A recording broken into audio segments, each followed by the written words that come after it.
Good evening, everyone. I'm Keisha Marie Charles, and this is your I.A.N. news, making the headlines this evening. Construction of Tunapuna police post proceeds after row. Prime Minister urges taxpayers not to fund poor life choices. And government braces for drier taps in coming months.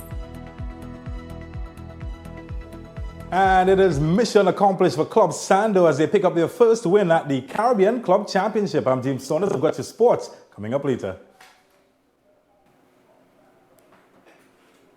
In our top story tonight, foundation work has resumed for the establishment of the police post at the Etihad Savannah in Tacarigua after operations were stopped by the Tunapuna Piako Regional Corporation. More in this report. I.A.N. News visited the site at the Etihad Savannah in Tacarigua today and saw heavy equipment engaged in carrying out the works. Rural Development and Local Government Minister Khadija I.A.N. explained that the work was able to continue as the corporation's approval was never needed. This is an initiative of the government of Trinidad and Tobago that has cabinet approval. So it is not an illegal enterprise. It is not even a structure.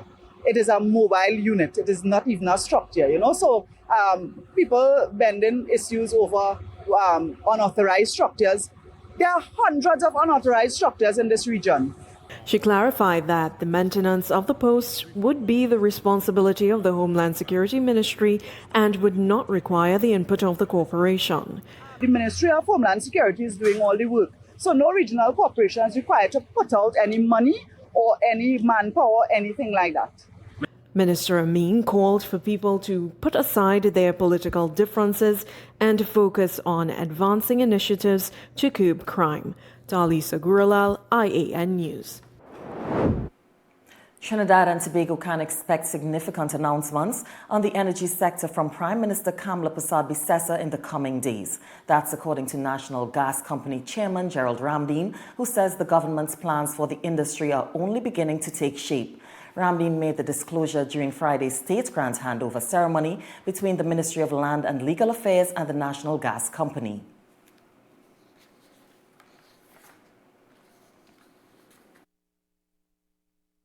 Within the next 3 to 4 days, the Honourable Prime Minister will make some significant announcements with respect to the energy sector. I have deliberately stayed clear and stayed in my lane. That over the past 2 months, the National Gas Company has been working closely with the Ministry of Energy and Energy Industries, along with international upstream partners, on several initiatives aimed at strengthening Trinidad and Tobago's energy sector. He said those efforts have now reached a stage where the results are ready to be unveiled.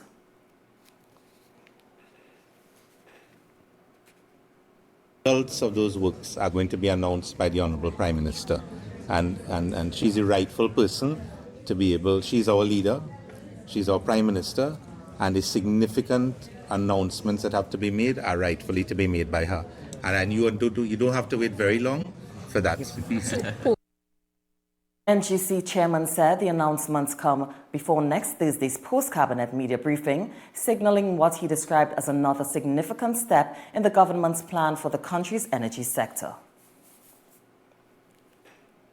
And Police Commissioner Alistair Guevara has defended the establishment of 30 police posts in communities across the country amid criticism of the measure. He said mobile units have always supported law enforcement efforts and their deployment is backed by data. Talisa Gurulal tells us more. The Trinidad and Tobago Police Service has defended its deployment of new micro-mobile police units, saying the initiative is an upgrade of an existing program rather than a new concept. The TTPS said the units, which can accommodate more officers and advanced technology while remaining easily relocatable, are being strategically deployed based on crime data from its Crime and Problem Analysis branch. Commissioner of Police Alistair Guevara said the units will support community policing, rapid response, tactical operations, major incident coordination, and crime suppression efforts. The police commissioner dismissed criticism of the initiative, saying the TTPS would not be distracted by detractors and remained focused on strengthening its operational reach and improving public safety. Mr. Guevara added that the deployment is guided by data, statutory responsibility, and a commitment to transparency and accountability as part of efforts to build a modern and responsive police service. Dalisa Gurulal, I.A.N. News. The National Gas Company has officially received a state grant for several strategic assets ending years of operating without legal title to key energy infrastructure. The handover, completed by the Ministry of Land and Legal Affairs on Friday, is expected to streamline NGC's operations and support future investment in the country's energy sector. Celine Banzilal has this report. Speaking at the handover ceremony, NGC Chairman Gerald Ramdeen said the company had been managing several of the nation's most valuable assets, including the Beachfield Gas Facility, the Port of Galeota, Union Estate, the Port of Brampton, and the Library Estate, without legal ownership. Ramdeen described the situation as one that had persisted for decades, despite significant investments by the company. We've been squatting for 20 years. That is the state of the assets of the NGC Group. And we have made a commitment. The board that I lead has made a commitment to work together with the Honorable Minister to be able to vest all of those assets in the NGC. He revealed that NGC has invested approximately $177 million to upgrade the Beachfield gas facility. He said securing title to these assets will strengthen the company's balance sheet and support its goal of increasing its asset base from $40 billion to more than $50 billion. What was not done in 20 years, the Honorable Minister of Lands and Legal Affairs has done in 2 months. We started this conversation in June of this year and has been able to deliver that in 2 months. Meanwhile, Minister of Land and Legal Affairs, Saddam Hussein, said the transfer was long overdue. He noted that under the previous arrangement, NGC was required to seek approval from the Commissioner of State Lands for routine matters, a process he described as inefficient and unsuitable for a company operating in the energy sector. The Commissioner of State Lands office that was severely under-resourced, understaffed in the last 10 years, now have to place everyone's residential files, the agricultural files on hold, because every time the NGC comes with a request, they have to treat with it. They have to expend resources. The minister said granting legal title to NGC will remove unnecessary administrative barriers and allow the company to better manage its strategic assets. He also described the handover as an important milestone in strengthening the country's energy industry. Celine Bansilal, I.A.N. News. In more news, Prime Minister Kamla Persad-Bissessar is calling for greater personal responsibility among citizens, arguing that taxpayers should not be expected to continuously fund support for people who repeatedly make poor life decisions. In a statement on Friday, the Prime Minister said, while everyone makes mistakes, individuals must take responsibility for their decisions and work towards improving their circumstances. She argued that citizens who abide by the law, contribute to society, and make personal and professional sacrifices should not have their tax contributions used indefinitely to support those who fail to take accountability for their actions. The Prime Minister said government assistance programs must be balanced with the responsibility of individuals to learn from their mistakes and avoid repeating behaviors that place them in difficult situations. She also criticized what she described as politically motivated social programs, stating that state resources should not be used in ways that encourage dependency at the expense of hardworking taxpayers. The Prime Minister maintained that while citizens have the right to make mistakes, they also have a responsibility to learn, grow, and make better decisions moving forward.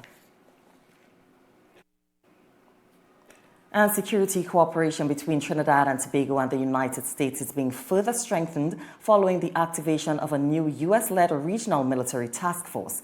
The United States says the initiative will support efforts to combat transnational criminal networks, improve maritime security, and strengthen regional response capabilities. Salim Bantilal has more. The U.S. Embassy in Port of Spain announced on Friday that the U.S. Southern Command has activated Joint Task Force Western Hemisphere, or JTF-WHEM. The task force will coordinate U.S. military operations alongside regional partners, including Trinidad and Tobago, to address security threats across the Caribbean and Latin America. The initiative forms part of ongoing cooperation under the Americas Counter-Cartel Coalition, which includes 18 participating nations focused on tackling illegal drug trafficking, organized crime, and other transnational threats. According to the U.S. Embassy, the task force will focus on disrupting criminal networks, enhancing maritime interdiction efforts, and improving the region's ability to respond to humanitarian emergencies. Officials say the collaboration reflects a shared commitment to protecting sovereignty, strengthening regional security, and addressing evolving threats. The activation of JTF-WHEM comes as regional governments continue to increase cooperation against organized crime, illegal trafficking, and other security challenges affecting the Caribbean and wider hemisphere. Celine Bansilal, I.A.N. News. It's now time for a quick break. More news ahead when we return. We'll be right back.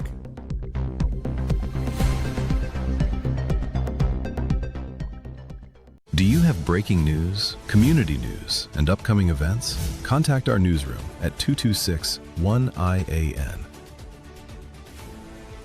or 259-4-I.A.N.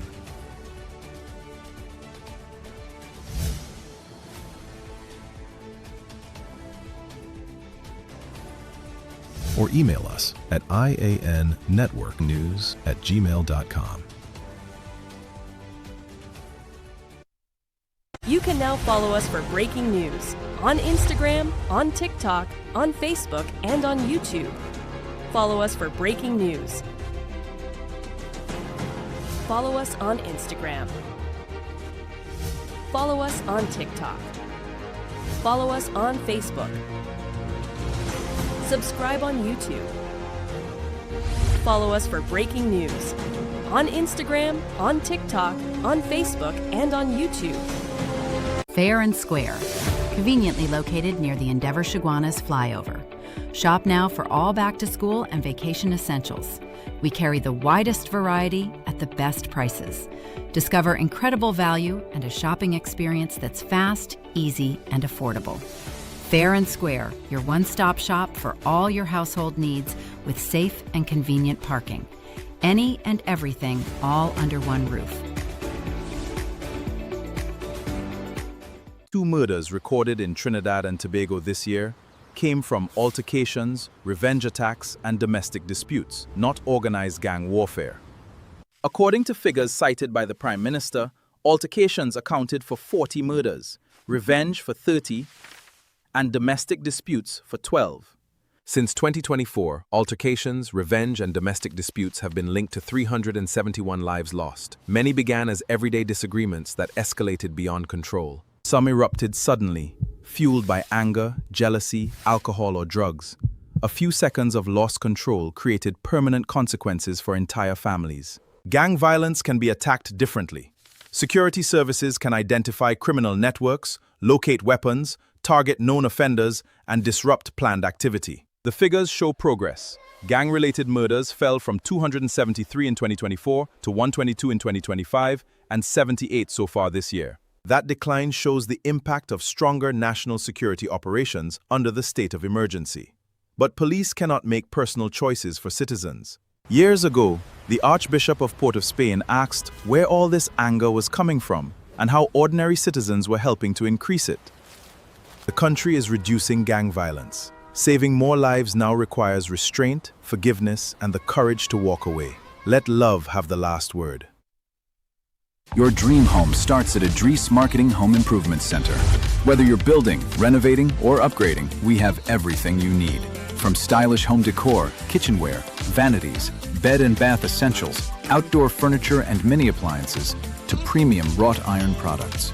Shop security steel doors, PVC and aluminum windows, zinc, RHS, stainless steel items, and custom enclosures. Visit us at Old Southern Main Road, Freeport, or our branches in Aranguez and SS Erin Road, Daybay. Taj Diamond is redefining luxury living in Georgetown, Guyana. This upscale community is rapidly emerging as the country's next crown jewel, located in one of the region's fastest-growing and most sought-after destinations.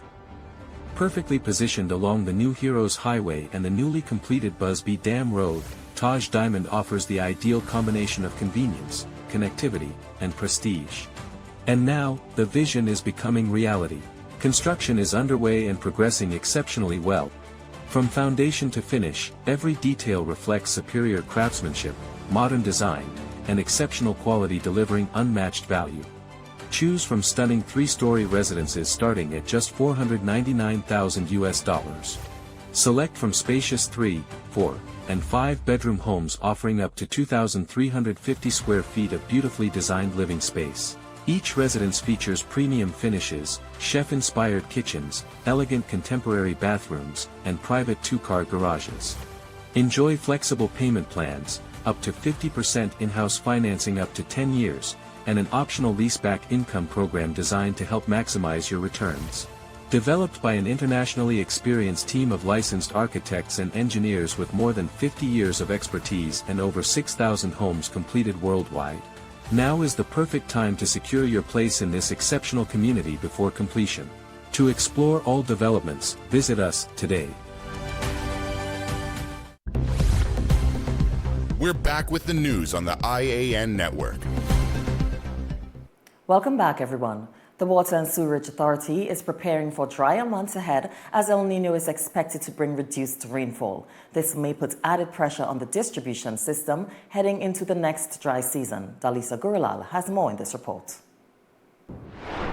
Trinidad and Tobago is expected to experience warmer temperatures and below normal rainfall for the rest of 2026 as El Nino persists, increasing the risk of heat stress and putting pressure on water supplies, with several major reservoirs ending the dry season below 50% capacity. Public Utilities Minister Barry Padarath said water levels may not fully recover before the next dry season. What we inherited at WASA in most instances was a scheduled system. And apart from the infrastructural challenges that we are facing, that we are planning for in the next financial year, we are also facing a situation of availability. And the availability is what concerns us, not only for the months ahead, but going into the next dry season. WASA is prepared to roll out what Minister Swartz described as an awareness campaign and embark heavily in reaching out to communities, constituencies across the country to bring a level of awareness as to what we've been advised from Met Services and how we can mitigate against some of these conditions. He said government is fast-tracking upgrades to aging infrastructure and working with international partners to improve resilience. The Water and Sewerage Authority is also advancing its Aqua Forward initiative, which acting CEO Dane Maharaj said is aimed at expanding water sources, modernizing infrastructure, and protecting long-term water security. Trinidad and Tobago Meteorological Service Director Shakir Beg warned that while rainfall may be less frequent, heavy downpours and flooding remain possible during the wet season. Dalisa Gurulal, I.A.N. News. As parents prepare their children to head back out for the new school term, questions are being raised about the provision of the school supplies and book grant. The grant of up to $1,000 is meant to alleviate the financial burden on parents for shopping for school essentials. Dalisa Gurulal has more in this report. Former Education Minister Dr. I.A.N. Gansby-Dolly said with the countdown on to the new school term in September, parents need an update on the provision of the school supplies and book grant. Ms. Gansby-Dolly was speaking at an opposition press conference on Thursday in Port of Spain. She said the eligibility assessment was only started toward the end of June, and with just weeks left before the new semester commences, parents need answers on when the grants will arrive. We're hearing very little, and we would like an update because persons are calling my phone, asking me. And I am saying, well, I can only do what I can do, which is to raise the question, and one hopes that the Minister of Education or some official will be able to give the parents, the thousands of parents who applied, some measure of comfort that they will be able to receive those book grants in the very near future in preparation for the start of the school term. The former education minister said many parents have been affected by layoffs, and the timely delivery of the grant will ensure that they are able to purchase school supplies for their children. Dalisa Guralal, I.A.N. News. An opposition member of Parliament for Port of Spain North, St. Anne's West, Stuart Young, is calling on the government to disclose how contracts for the construction of new police posts across Trinidad and Tobago were awarded. Young is raising concerns over the procurement process, questioning whether public funds are being spent transparently and in accordance with the law. Celine Banzalal has more. In a statement issued on Friday, former Prime Minister and opposition MP Stuart Young accused the government of attempting to shift public attention to the policy behind the police post rather than addressing what he described as more pressing questions surrounding the awarding of contracts. Young questioned how were contractors selected, what procurement method was used, which ministry or state agency awarded the contracts, and the cost of each police post. Young also questioned whether the contracts fall under the Public Procurement and Disposal of Public Property Act, given that public funds are being used to construct the facilities. He further questioned who was responsible for evaluating bids and determining which contractors would receive the work. The opposition MP also called on the Office of Procurement Regulation to examine the procurement process, arguing that the public deserves greater transparency and accountability in the expenditure of taxpayers' money. Celine Bansilal, I.A.N. News. The Communication Workers Union is advising government that prison labor should not become a substitute for decent paid work. More in this report. On Tuesday, Homeland Security Minister Roger Alexander said the government plans to deploy prison inmates sentenced to hard labor to help maintain public spaces. Alexander said convicted prisoners are the largest labor force in the nation and would be brought out to assist with cleaning communities, cutting grass, and maintaining public areas.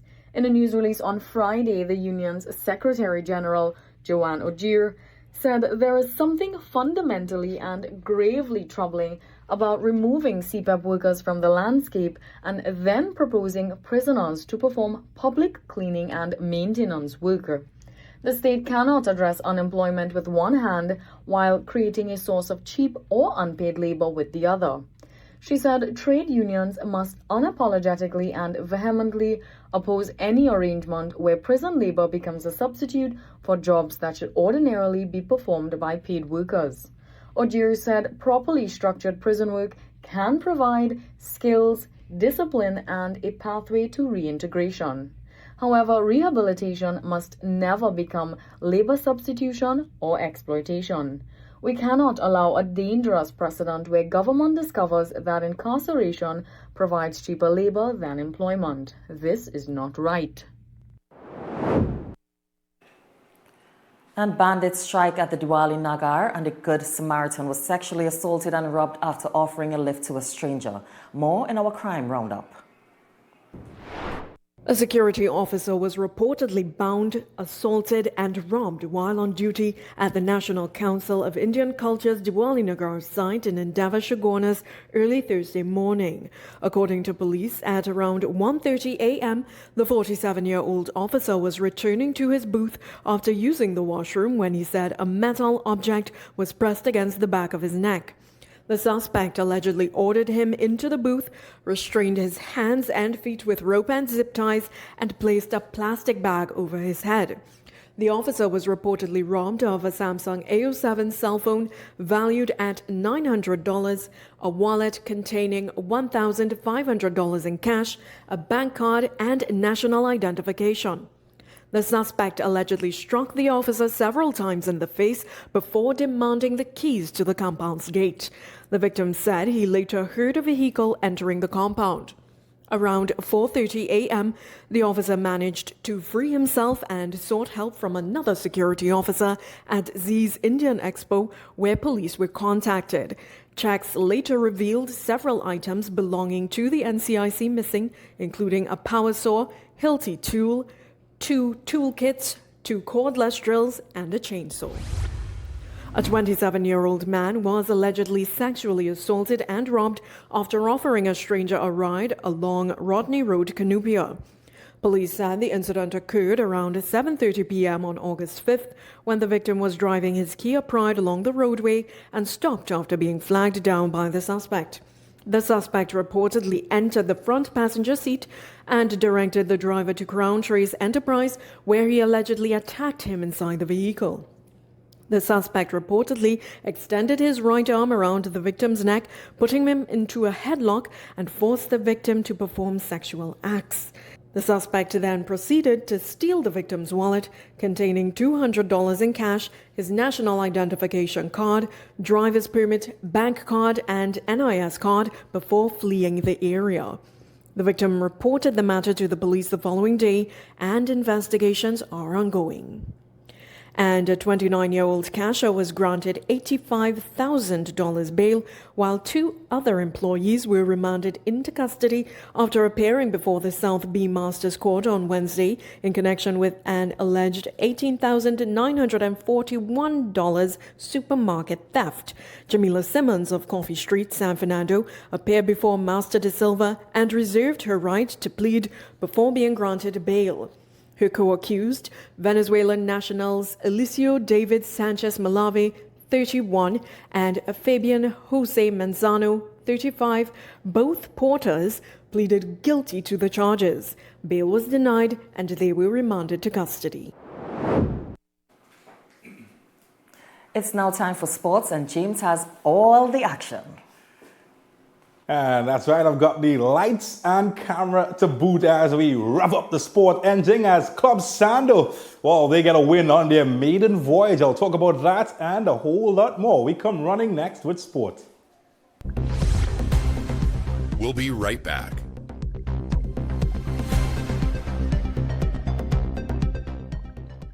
Do you have breaking news, community news, and upcoming events? Contact our newsroom at 226-1-I.A.N. or 259-4-I.A.N.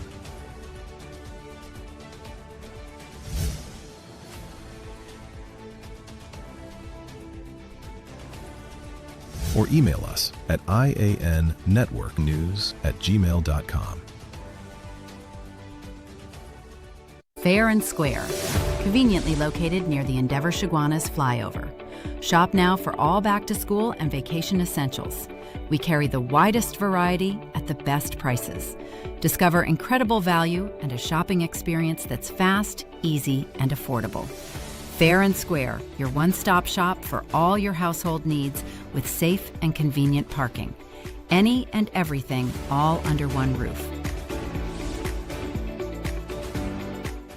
Makoya, discover the all-new India Style Expo, the exciting new chapter following Incredible India Expo. Open daily from 10 a.m. to 8 p.m. opposite the Center of Excellence. Shop beautiful bridal and temple wear, jewelry, footwear, home furnishings, decor, puja items, and much more. Try some of the delicious items at Zaika Restaurant and enjoy refreshing drinks from AK Juice Center. India Style Expo, a complete Indian shopping and lifestyle experience. Fabinger Expo in Chaguanas is open every day from 11 a.m. to 9 p.m. Fresh containers have arrived with brand new stocks. Exciting new merchants have joined us, bringing a huge variety of products at unbeatable bargains. Indulge in spa services, soothing chumpy massages, and taste authentic Indian cuisine. Fabinger Expo, endless variety, endless value. You can now follow us for breaking news on Instagram, on TikTok, on Facebook, and on YouTube. Follow us for breaking news. Follow us on Instagram. Follow us on TikTok. Follow us on Facebook. Subscribe on YouTube. Follow us for breaking news on Instagram, on TikTok, on Facebook, and on YouTube. Ready for a home makeover? Head to Felicity Furniture and Appliances, where style, comfort, and savings come together. Luxurious sofas, elegant dining sets, beds, stoves, freezers, and more. Visit us at Lot 10B, Pierre Road, Felicity, Chaguanas. Thinking of giving your home that modern finish? Then visit ABC Bar Doors and Windows. We are the largest supplier of hardwood finishing goods. Get kitchen and pool tiles, faucets, doors, windows, sinks, and so much more. Come in or give us a call. ABC Bar Doors and Windows, always a better choice. At CTS College Private Secondary School, we understand that every student learns differently. This is why we provide them with the freedom to choose their ideal workload. With full-time and part-time classes delivered face-to-face and online, and dedicated teachers to help them reach their academic goals. We also provide regular updates to students and parents. Plus, we have affordable rates and flexible payment terms. Enroll today at CTS College. Heart disease is the #1 cause of death in Trinidad and Tobago, driven by two silent threats, diabetes and high cholesterol. But now there's a powerful ally, introducing Berberine Plus by A.N Nutrition, clinically proven to stabilize blood sugar and keep cholesterol levels in check. With 99.9% pure extract, you get superior absorption and real results. Available now at Pennywise and leading pharmacies nationwide. Berberine Plus, your heart deserves better. We're back with the news on the I.A.N. network.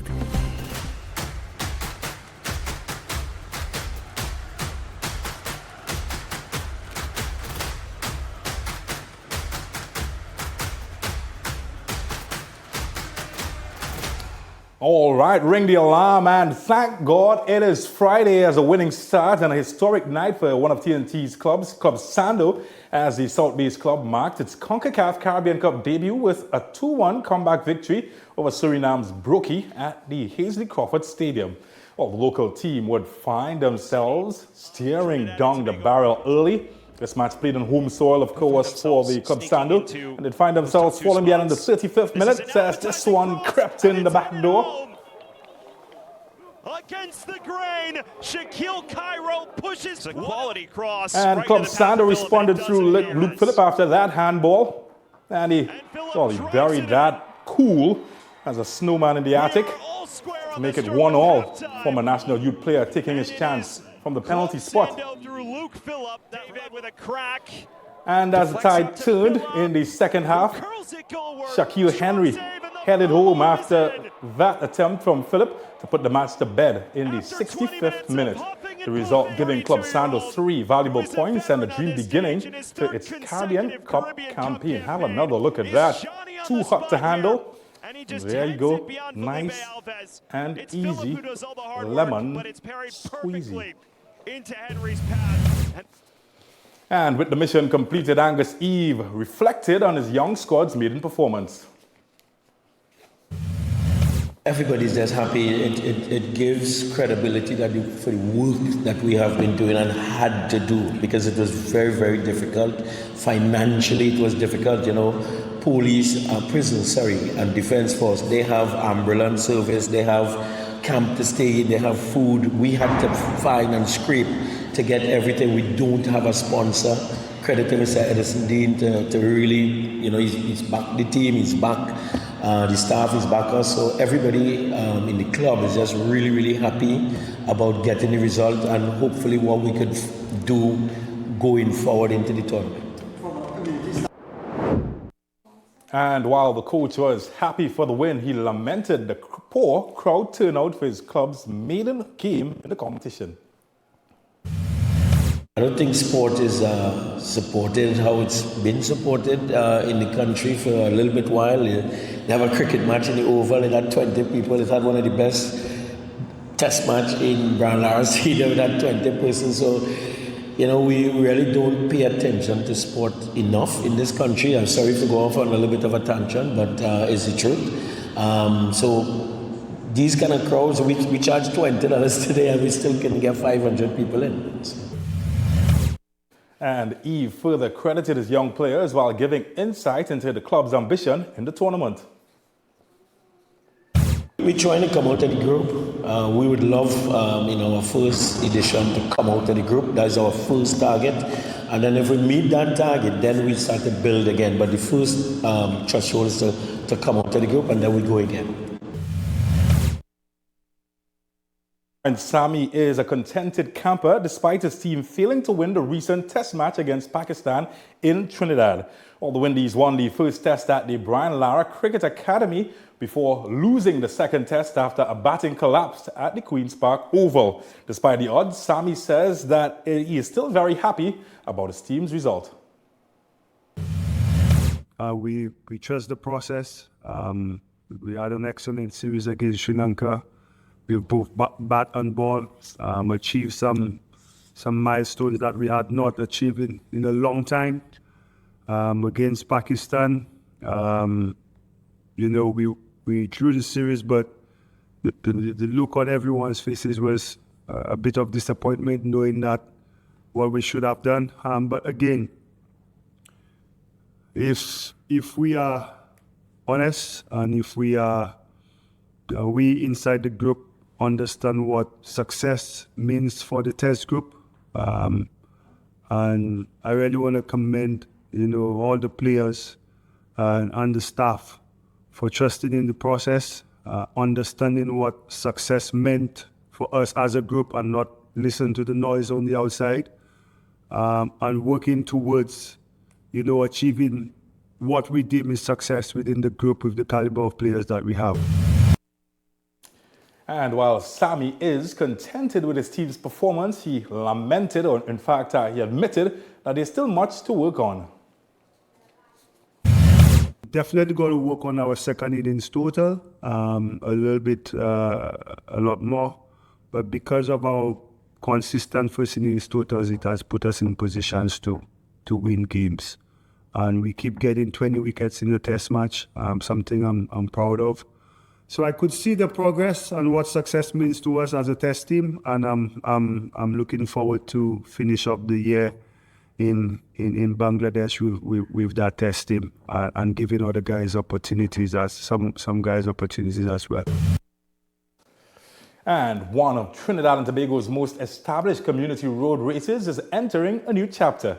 The event here, 5K Run and Fun Walk on September 20th, is celebrating its 26th anniversary in 26, marking more than 2 decades of promoting health, wellness, and community engagement in Couva and across the country.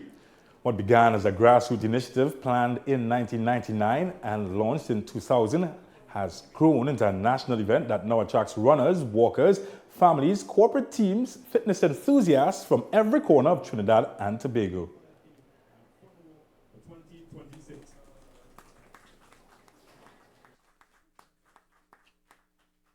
The race took all down the Rivulet Road, coming up the Southern Main Road, and they saw people who live in the areas, in the communities around the course, coming out to support, bring out their children, jumping, clapping, having a time, enjoying the race as though they were running the race itself as well.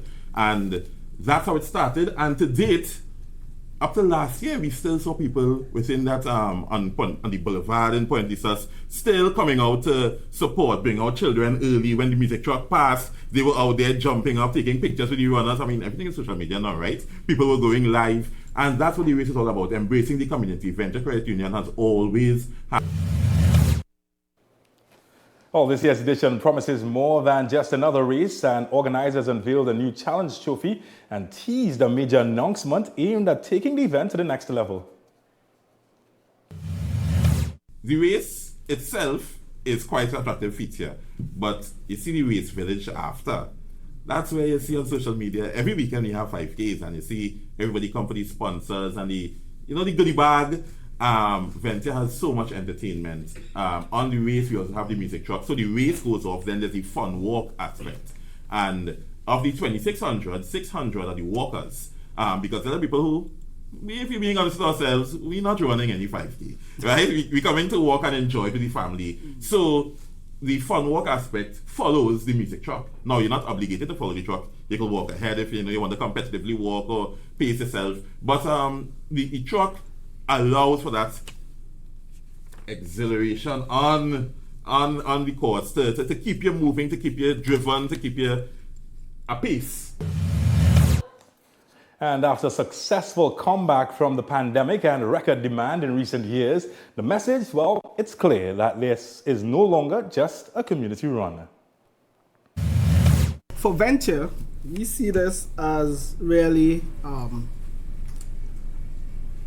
expressing our commitment to community development, all right, and promoting healthy lifestyles. So this is why, over the 26 years, we've continued with this investment, and it has, as Denzel would have mentioned, it brought the community together, and we see this as one of our marquee events to actually support community development and development in the country as by extension.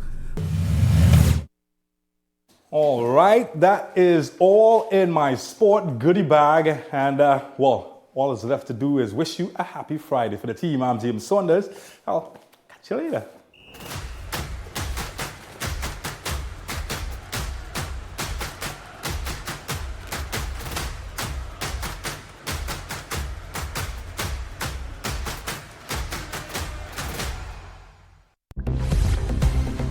We'll be right back.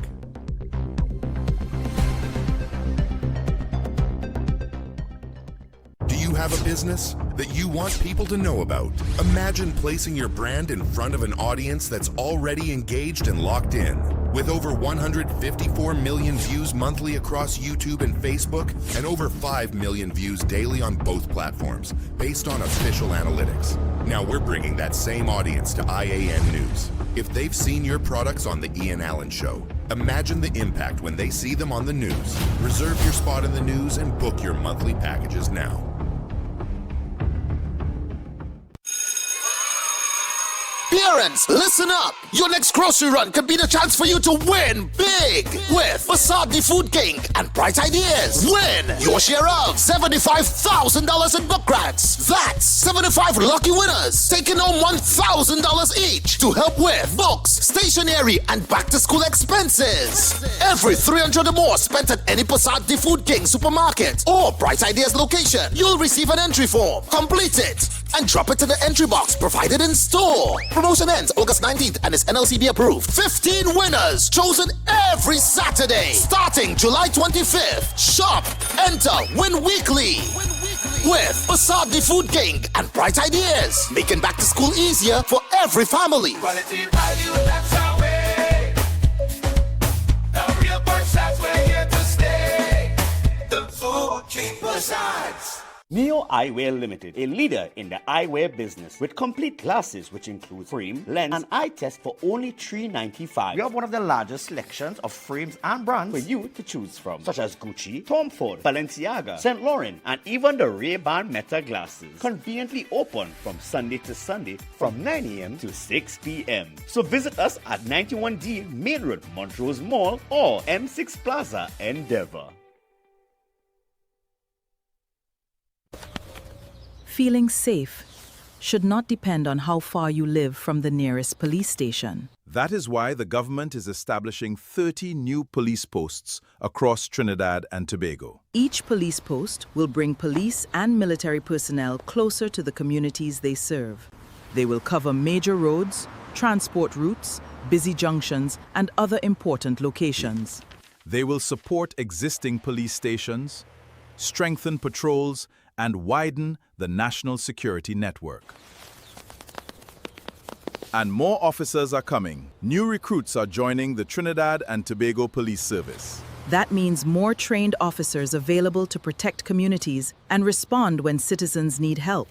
The purpose is simple: stronger presence, faster access to assistance, and greater confidence in public spaces. 30 police posts. More police officers, one connected national network, protecting you and your family. Promises made, promises kept. Your dream home starts at Advertise Marketing Home Improvement Center. Whether you're building, renovating, or upgrading, we have everything you need. From stylish home decor, kitchenware, vanities, bed and bath essentials, outdoor furniture and mini appliances, to premium wrought iron products. Shop security steel doors, PVC and aluminum windows, zinc, RHS, stainless steel items, and custom enclosures. Visit us at Old Southern Main Road, Freeport, or our branches in Aranguez and SS Erin Road, Daybay. At Extra Foods, we care for you. That's why we offer you the widest variety at the best prices. Clean, spacious surroundings. Friendly, professional service because we care. And remember, we're the home of plenty for 20 savings, giveaways and samplings. Plus, we're open all day Sunday just for you. And we've got you covered with basement parking for over 200 cars for your convenience. Because our customers are our priority. Let us care for you. Extra Foods. Always extra for less. We're back with the news on the I.A.N. network. Thanks for staying with us. Government is determined to rescue what it can from the multi-million-dollar terrestrial lands housing project in Dabadi. During a tour of the development this afternoon, Minister in the Ministry of Housing, Philip Alexander, claimed several housing projects have been underdeveloped under the previous People's National Movement administration. He said that millions of dollars have been lost. More in this report. The Terrestrial Lands Housing Project, launched more than a decade ago on a 128-acre site off Arima Old Road in Dabadi, was pitched as a major middle-income development with a planned yield of 936 units, including single-family homes, townhouses, and apartments. Instead, it has become synonymous with delays, legal disputes, and engineering failures. Minister Alexander told reporters earlier today that the units now have to be demolished. Now this is standing here still, another of the PNM's hit list of projects that were constructed that have to be demolished.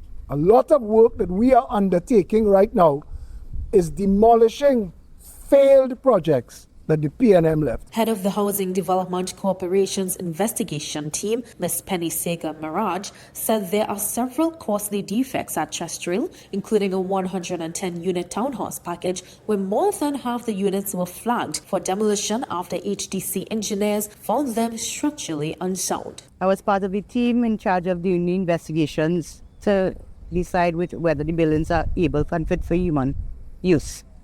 We open up the beams, and as you can see in the different areas of the walls, you will notice that the steel are not tied. The steel is holding the beams together. So they're literally holding up on just blockwork, which does not have steel or concrete in certain places. As Minister would have shown, we did boreholes that showed that there are no steel or concrete in the boreholes that hold the buildings up properly.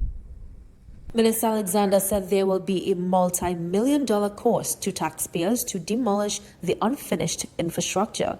There would be a cost, but the cost to taxpayers to identify this before it's completed is a lot less than to complete it like at Las Alturas and then have to go and throw it down.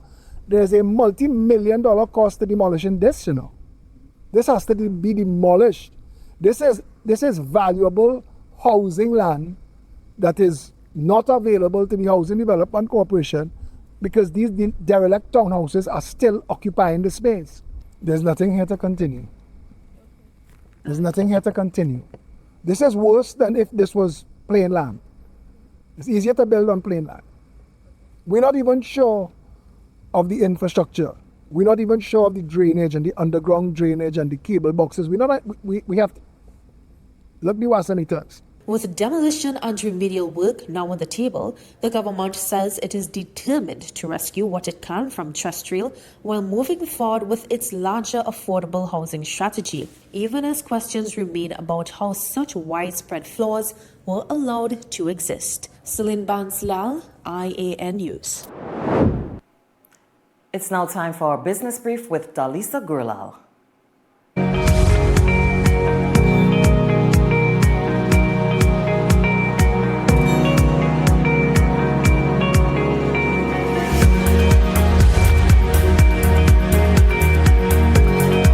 As Macau delivered a strong first half 2026 performance, with revenue rising 3% to 3.7 billion and growth across most markets led by a 19.7% increase in Guyana.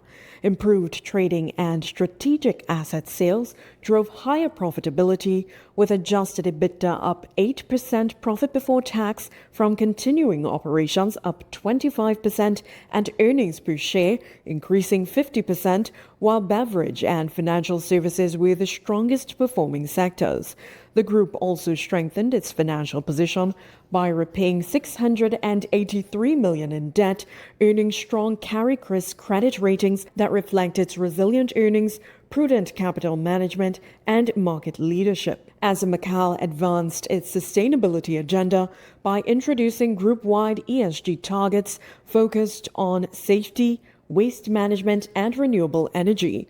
Looking ahead, the group says its new financing partnership with IDB Invest of up to $500 million, combined with its disciplined strategy and diversified business model, positions it well to navigate global uncertainty and deliver long-term growth.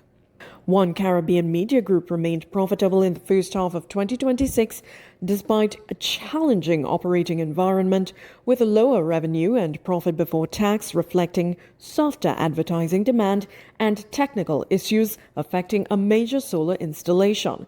Revenue amounted to 134.3 million, compared with 145 million in the corresponding period of 2025, while MPBT was 10.3 million compared with 12.1 million in the prior year. Chairman Faris Hussain noted that strong performance from the non-media businesses helped offset these pressures, highlighting the benefits of the group's diversification strategy. Management continued to exercise cost control while investing in strategic initiatives to support long-term growth. The group will focus on strengthening its core media operations and expanding its higher non-growth non-media portfolio to drive sustainability shareholder value. Despite ongoing economic uncertainty, the board remains confident in the group's strategic direction and long-term prospects. First Citizens Group has confirmed the resignation of its Chief Executive Officer Jason Julian will take effect from August 31st, 2026. Mr. Julian took on the role after succeeding Karen Darbesi in October 2025. He reportedly was not forced out, but chose to leave for a role with a NASDAQ-listed U.S. company outside the financial sector. The board of directors of First Citizens Group Financial Holdings Limited accepted Mr. Julian's resignation on August 4th, 2026. Dalisa Gurulal, I.A.N. News.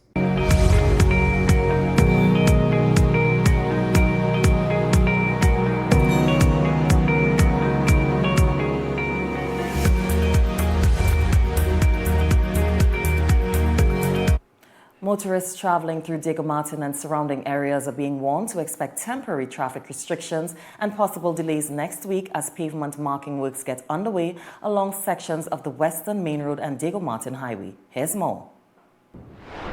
In a news release today, the Ministry of Transport and Civil Aviation said the works will run from Monday, August 10th to Friday, August 14th between 9:30 a.m. and 2 p.m. daily. The affected stretch runs from the vicinity of Bayside Towers to Wendy Fitzwilliam Boulevard. According to the ministry, the works are part of its ongoing road maintenance program aimed at improving pavement markings, providing clearer lane guidance, and strengthening road safety. Temporary lane restrictions will be introduced as crews carry out the work. While traffic will continue moving through the area using the lanes that remain available, motorists are being warned that delays are possible, particularly during the work periods.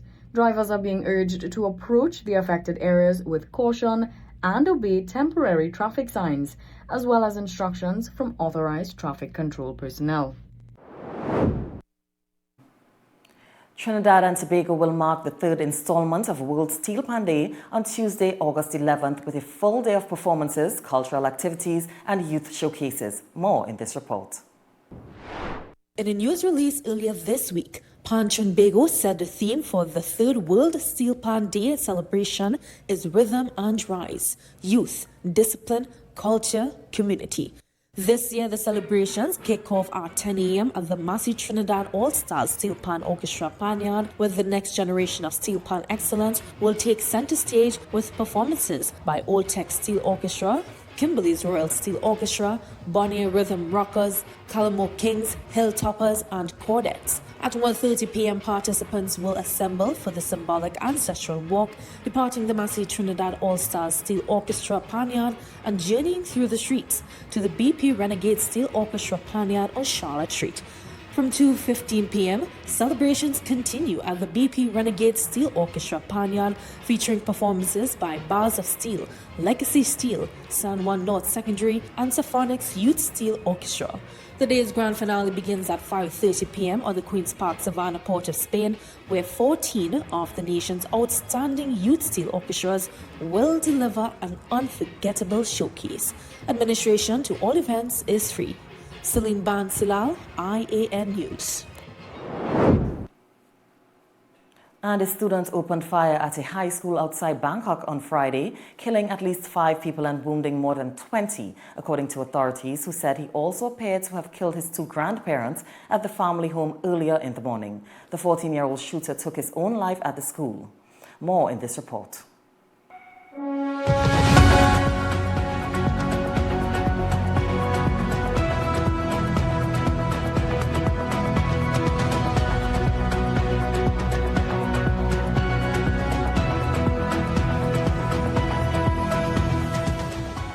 5 school staff members, including teachers and administrators, died in the shooting around 10 a.m. at Debsurin Nonthaburi School in Nonthaburi Province, northwest of Bangkok. Deputy Interior Minister Paula P. Suwon Chui said at the scene. The boy also killed his grandparents at the home he shared with them prior to the school shooting. Paula P. said Bang Yai Hospital, about 5 kilometers from the school, said 23 people were wounded, of whom 10 were in critical condition, with most suffering gunshot wounds. Earlier reports gave conflicting casualty numbers. A witness said students hid inside a classroom while they heard gunshots from another building before police officers knocked on the door and cleared a way for them to leave the building. Prime Minister Anutin Chanvirakul, speaking after touring the school, confirmed reports that the shooter was 14 and had killed himself. He said the student had shown signs of stress connected to school. Multiple districts in Beijing issued heavy rainfall warnings on Friday evening, with authorities warning residents of disasters including floods in the city center and also mudslides and landslides in agricultural and mountainous areas. The extreme rain comes as China readies for Typhoon Dolphin, which is expected to make landfall along the country's eastern coast from Sunday to Monday. Beijing's Dongsheng, Xicheng, I.A.N, Chaoyang, Tongzhou, and Pinggu districts all issued heavy rain warnings, expecting hourly rainfall to exceed 50 millimeters. The highest rainfall occurred in Miyan district in northeast Beijing on Friday afternoon, where precipitation reached 99.5 millimeters. Authorities said they have deployed more than 2,000 staff to help with flooding around Beijing. Typhoon Dolphin is expected to bring heavy to torrential rainfalls to multiple regions, authorities said. Heavy rains and flood in China's northwestern province of Shaanxi collapsed roads, damaged bridges, and power communications infrastructure on Thursday, prompting the evacuation of thousands of people. China's eastern and southern provinces have been preparing for Dolphin, suspending ferry routes, halting construction, and evacuating fishing boats.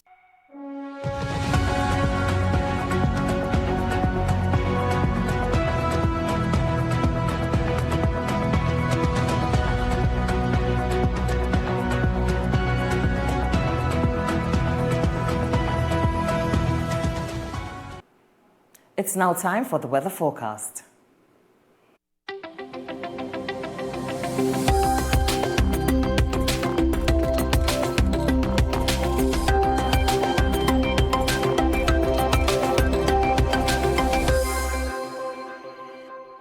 Tonight, Trinidad and Tobago will be fair to partly cloudy with brief isolated showers and the low to medium 30 to 40% chance of the heavier shower or thunderstorm in southern areas. Cloudiness and showery activity is expected to surge as the night progresses. Tomorrow will be variably cloudy with scattered showers and the medium chance of a few heavy showers or thunderstorms. Conditions are expected to gradually become settled by early evening despite the lingering shower. Gusty winds and street flooding are possible near heavy showers or thunderstorms. Seas are moderate with waves 1.5 to 2 meters in open waters and near 1 meter occasionally choppy in sheltered areas. Sunrise is at 5:55 a.m. and sunset at 6:27 p.m.